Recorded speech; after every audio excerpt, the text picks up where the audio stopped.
player. Caitlin has been the kind of the spearhead that's caused everybody to want to collect WNBA.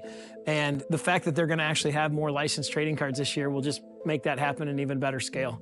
The collectibles business is now a multi-billion-dollar industry. For Andy and his crew, Caitlin Clark's arrival was merely the catalyst for their latest surge.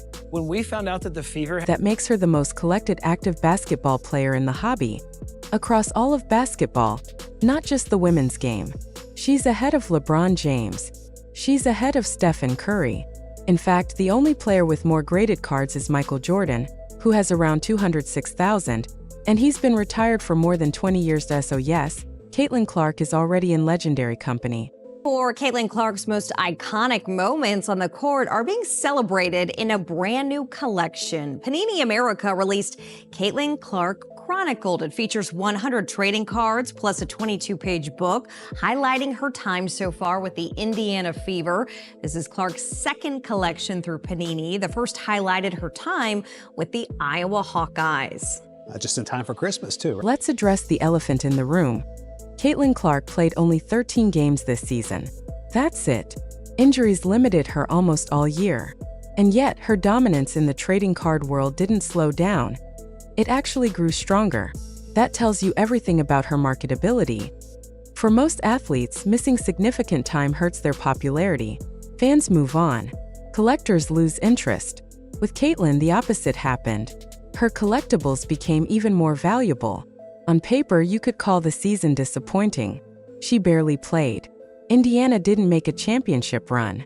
They were eliminated by the Aces. It wasn't the ending many expected. But even in a down year, Caitlin still made history off the court. She proved she's more than a player. She's a brand. She's a cultural figure. And that's why her collectibles are outperforming everyone else's. Now look at the numbers. Caitlin has about 136,700 graded cards. The only player ahead of her is Michael Jordan, with roughly 206,000. That's a gap of about 70,000 cards. And Jordan has been retired for over 20 years.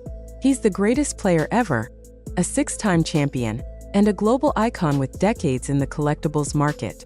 Caitlin has been in the WNBA for less than 3 years and is already closing that gap. That's remarkable. Put this in even more context. Victor Wembanyama, one of the most hyped NBA prospects ever, has around 110,200 graded cards. He's behind Caitlin.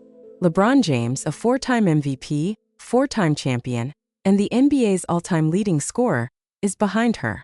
Steph Curry, a 2-time MVP and the greatest shooter in basketball history, is behind her too. This isn't just about women's basketball gaining attention. This is about Caitlin Clark specifically being more marketable than almost anyone in the sport. Some critics say it's all manufactured hype, that the league is pushing her. But that argument falls apart quickly. Collectors don't spend real money because a league tells them to. They buy what they believe in. And right now, they're buying Caitlin Clark. Her success also matters for the bigger picture. It proves there's real demand for women's sports memorabilia. It proves collectors are willing to invest in female athletes. And it shows women's basketball is growing in ways people said were impossible. Caitlin's appeal goes beyond basketball. She's authentic, relatable, and grounded. She connects with fans in a way that feels real. Plenty of players are talented. Very few create this kind of cultural pull. And the data backs it up. She's ahead of LeBron, ahead of Steph, ahead of Wembanyama. She's the most collected active basketball player, period. People have been predicting her bubble would burst for over 2 years now. It hasn't happened.